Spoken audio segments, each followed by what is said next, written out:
जय श्री राधा, जय श्री कृष्णा। आज हम सुनाने जा रहे हैं श्रीमद् भागवत महापुराण का चतुर्थ स्कंद 12वां अध्याय। आइए शुरू करते हैं। मैत्रेय जी विदुर जी से कहते हैं, जब ध्रुव का क्रोध शांत हो गया, वे यक्षों का प्रदेश छोड़कर कुबेर जी के यहाँ आए। उस समय यक्ष, चारण और किन्नर उनकी स्तुति कर रहे थे। उन्हें देखकर ध्रुव हाथ जोड़कर खड़े हो गए और मन ही मन कुबेर जी की स्तुति करने लगे। अपने कृत्य के लिए क्षमा याचना करने लगे। स्तुति समाप्त होने पर कुबेर जी ने ध्रुव की ओर दृष्टिपात करके कहा, हे शुद्ध हृदय क्षत्रिय कुमार, तुमने अपने पितामह के उपदेश से यक्षों के प्रति अपने बैर भाव को त्याग दिया है। इससे मैं बहुत प्रसन्न हूँ। वास्तव में न तो तुमने यक्षों को मारा है और न यक्षों ने ही तुम्हारे भाई को। समस्त जीवों की उत्पत्ति और विनाश के कारण स्वयं महाकाल ईश्वर हैं। यह मिथ्या बुद्धि कि मैंने यह किया है अथवा तूने यह किया है, जीव को अज्ञान के कारण ही प्राप्त होती है। अज्ञानवश वह इस शरीर को ही आत्मा मान लेता है, अर्थात इसे ही कर्ता समझने लगता है। तभी ऐसा प्रतीत होता है जैसे स्वप्न में देखे गए किसी कार्य को जीव अपने द्वारा किया गया मान बैठता है। इसी कारण यह मनुष्य का जीवन संसार के विविध बंधनों में फंसकर अनेक दुख उठाता है। हे ध्रुव, अब तुम जाओ और भगवान की आराधना में अपना समय व्यतीत करो। भगवान तुम्हारा कल्याण करेंगे। तुम्हें संसार के इन बंधनों से मुक्ति पाने के लिए श्री हरि की आराधना करनी चाहिए। श्री हरि में तुम्हारा ध्यान हर समय लगा रहता है, यह मैं जानता हूँ, किंतु इस समय तुम हरि के चरण कमलों को भूले हुए हो। जाओ उनका स्मरण करो। निसंदेह तुम हरि भक्त हो। तुम्हें जिस वर की कामना हो वह मुझसे मांग लो। हे विदुर जी, जब यक्षराज कुबेर ने ध्रुव से इस प्रकार वर मांगने के लिए कहा तो ध्रुव ने उनसे श्री हरि की अखंड स्मृति बनी रहने का वरदान मांगा। श्री कुबेर जी ने ध्रुव को आशीर्वाद दिया और वे अंतर्ध्यान हो गए। ध्रुव जी भी अपनी राजधानी लौट गए। उनकी कृपा के प्रभाव से ध्रुव सब प्राणियों में उन्हीं की छवि देखने लगे। उनकी प्रजा भी अपने राजा का बड़ा आदर सम्मान करती थी। इस प्रकार ध्रुव ने संसारिक भोगों का त्याग करके न्यायपूर्वक 36,000 वर्ष तक पृथ्वी पर शासन किया। अंत में उन्होंने अपने पुत्र उत्कल को राज सिंहासन का उत्तरदायित्व सौंप दिया और समस्त भौतिक बंधनों का त्याग करके वे बद्रिका आश्रम में चले गए। वहां उन्होंने पवित्र जल में स्नान कर अपनी समस्त इंद्रियों को शांत किया और मन को वश में कर लिया। फिर उन्होंने प्राणायाम द्वारा वायु को वश में किया। उन्होंने अपने मन को परमात्मा के विराट रूप में स्थिर कर दिया। उसी विराट रूप का ध्यान करते हुए वे शून्य समाधि में लीन हो गए।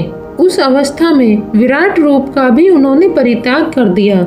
इस प्रकार श्री हरि का निरंतर चिंतन करने से उनकी आंखों से अविरल आनंद के अश्रु बहने लगे।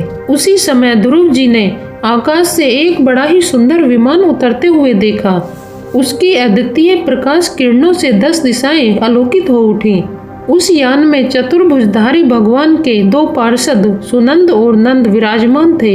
यान को धरती पर स्थिर करके दोनों पार्षद ध्रुव के पास आए और बोले, हे राजन, आपका कल्याण हो। आप ध्यान पूर्वक हमारी बातें सुनिए। आपने 5 वर्ष की अवस्था में ही अपनी तपस्या के बल पर सर्वेश्वर भगवान को प्रसन्न कर लिया था। हम उन्हीं भगवान श्री हरि विष्णु के सेवक हैं। हम आपको बैकुंठ ले जाने के वास्ते यहाँ पर आए हैं। आपने अपनी भक्ति से संदेह विष्णु लोक में जाने का अधिकार प्राप्त कर लिया है। सप्त ऋषि भी उस लोक तक नहीं पहुँच सके। वे नीचे से ही उसे देखते रहते हैं, क्योंकि वहां पहुंचना अत्यंत कठिन है। सूर्य, चंद्र, नक्षत्र और नारायण भी निरंतर उस लोक के चक्कर लगाते रहते हैं। अब आप उस विष्णु धाम में निवास कीजिए। भगवान विष्णु का वह परम धाम सारे संसार में वंदनीय है। आप वहां चलकर विराजमान होइए। यह श्रेष्ठ विमान श्री हरि ने आपके लिए ही भेजा है। मैत्रेय जी विदुर जी से कहने लगे, इस प्रकार भगवान के पार्षदों के मुख से अमृतमय वचन सुनकर ध्रुव जी ने स्नान करके बद्रिका आश्रम में रह रहे सभी ऋषि मुनियों को प्रणाम किया और विमान की प्रदक्षिणा करके जैसे ही वे विमान की ओर बढ़े, वैसे ही मृत्यु रूपी काल उनके सामने आ खड़ा हुआ और मुस्कुराने लगा। लेकिन ध्रुव ने किंचित भी भयभीत न होकर मृत्यु के शीश पर अपना पैर रखकर विमान में प्रवेश किया। उसी समय ध्रुव को अपनी माता का ध्यान आया तो श्री हरि के पार्षद सुनंद और नंद ने उनके मन की बात जानकर उनसे कहा कि उनकी माता सुनीति तो पहले ही उनसे आगे एक अन्य विमान से विष्णु लोक जा रही हैं। ध्रुव ने उन्हें जाते हुए देखा और अन्य बहुत से ऋषि मुनियों को दूसरे विमानों में चढ़कर विविध लोकों में जाते हुए देखा। ध्रुव ने सूर्य और चंद्र आदि ग्रहों को भी देखा। सप्त ऋषियों के दर्शन किए। उन्हें पीछे छोड़ते हुए वे तीव्र गति से विष्णु लोक पहुँचे। इस लोक में उन्हीं की पहुँच होती है जो दिन रात प्राणियों के कल्याण के लिए शुभ कर्म करते हैं, जिनका हृदय सदैव शांत रहता है, जो समदर्शी हैं, शुद्ध चित्त वाले हैं और सभी प्राणियों को प्रसन्न करने वाले हैं। श्री हरि की भक्ति ही जिनका परम लक्ष्य है।